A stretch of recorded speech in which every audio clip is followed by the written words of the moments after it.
Editora Árbol de la Vida presenta Alimento Diario, serie Los Ministros del Nuevo Pacto. Título: Embajador de Cristo. Título de la semana: Bajo la restricción de Dios.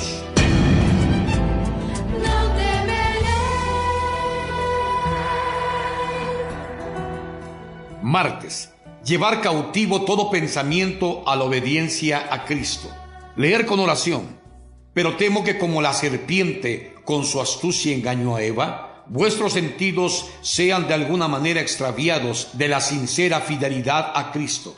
2 Corintios 11:3.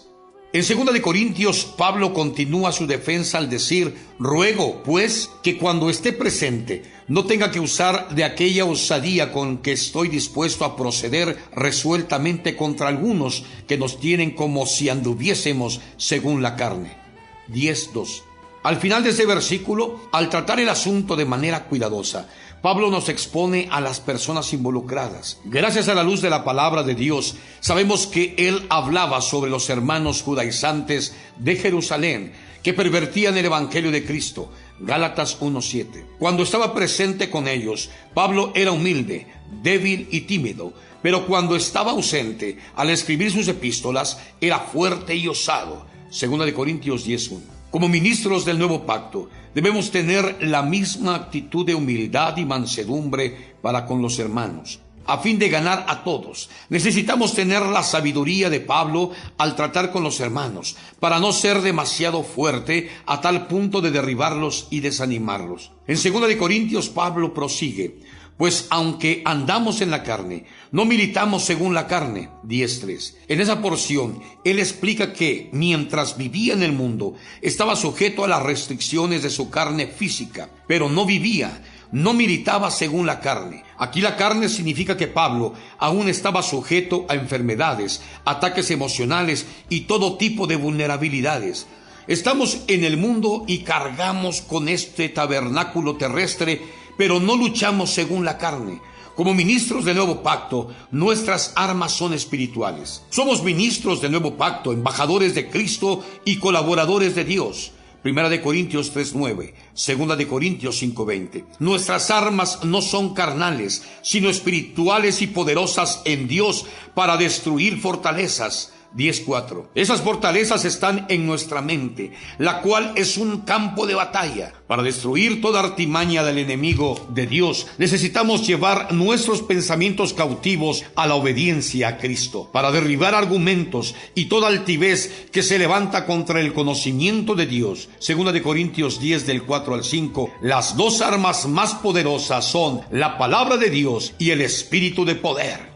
En el versículo 4, la palabra argumentos significa razonamiento o sofisma. Algunas veces oímos a las personas que no tienen una visión correcta de lo que Dios desea hacer en su obra, o a personas malintencionadas que hablan bonito y nuestra mente comienza a argumentar o razonar si el camino que el Señor nos mostró es el correcto. Antes éramos sencillos y no cuestionábamos nada sobre la palabra que era hablada y sobre la conducción de la obra del Señor. Pero mientras más vivamos bajo argumentos, más comenzaremos a dudar, incluso nos volveremos incrédulos. El resultado de esto es la desobediencia, que podamos experimentar el arrepentimiento y la liberación por medio de la palabra de Dios y por el poder del Espíritu. Todos nosotros, en mayor o menor proporción, hemos pasado por esa amarga experiencia de razonar y argumentar sobre la manera en la que Dios conduce su obra y dispensa su palabra. Esto ocurre para nuestra madurez y Dios nos probará. Gracias al Señor, la gran mayoría ya superó este asunto. Leamos el siguiente versículo. Mirad, hermanos, que no haya en ninguno de vosotros corazón malo de incredulidad para apartarse del Dios vivo. Hebreos 3:12. ¿Qué es tener un corazón de incredulidad? Es oír la palabra pero no creer en ella. Eso ocurre cuando lo que oímos no va acompañado de fe. 4:2. Ese tipo de actitud ante la palabra de Dios al final produce dudas interminables. Que el Señor nos libre de eso. Con el deseo de sanar a los hermanos del virus de la desobediencia, Pablo trae la solución. Leamos: y estando prontos para castigar toda desobediencia, cuando vuestra desobediencia sea perfecta. 2 Corintios 10:6.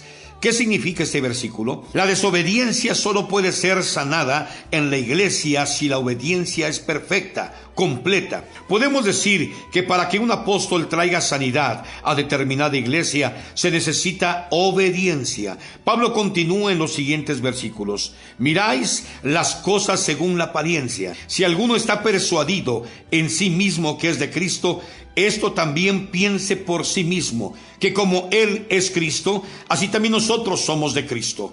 Porque aunque me gloríe algo más todavía de nuestra autoridad, la cual el Señor nos dio para edificación y no para vuestra destrucción, no me avergonzaré. Versículos 7 al 8. El corazón de Pablo, incluso al hablar de su autoridad, no era imponer algo a los hermanos, tampoco causar destrucción. Su encargo era solo para la edificación de la iglesia. Ese debe ser el enfoque y el corazón de un ministro del nuevo pacto, que siempre busca la edificación. Los falsos apóstoles mezclan incluso la palabra de Dios con palabras bonitas, pero su corazón está lleno de una motivación impura, lo que al final traerá destrucción. 2 Corintios 10 del 9 al 12. Amado lector, ¿lo que hablamos o hacemos es para edificación o destrucción? Necesitamos ser constantemente iluminados en nuestro servicio al Señor por medio de su palabra. No causemos daño. Es necesario que nos arrepintamos lo más rápido posible. Como ministros del nuevo pacto, nuestro encargo es cooperar con la edificación de su iglesia, con la humildad, mansedumbre y benignidad de Cristo.